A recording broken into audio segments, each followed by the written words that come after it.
will find their strength renewed. They will rise on wings like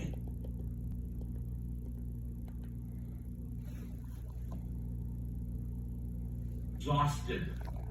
God's strength is inexhaustible. God never runs out of energy. God never gets tired.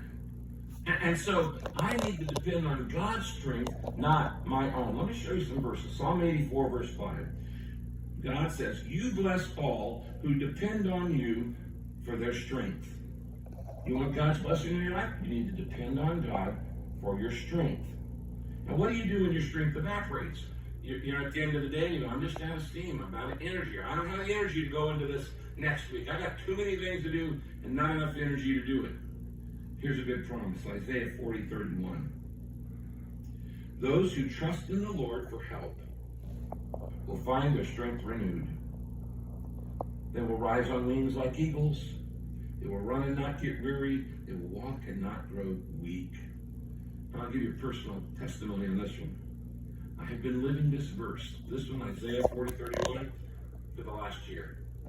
Because there's no way I could face the loss of my son on my own energy, on my own strength.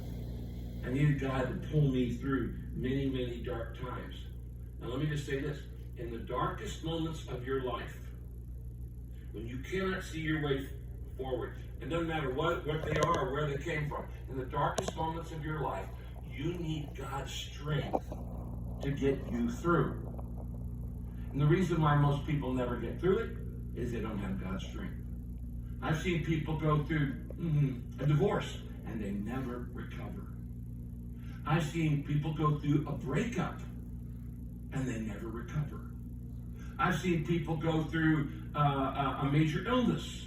I've seen them go through a bankruptcy or getting fired or getting laid off or getting arrested. I've seen people go through all kinds of different things and abuse, and they never recover. Why? Because they're depending on their own strength. You're not going to get through it on your own strength. You're going to get stuck at that stage, and you get miserable the rest of your life.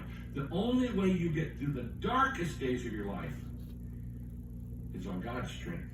You got to depend on Him. Now, I put down here a couple verses that I would encourage you to memorize.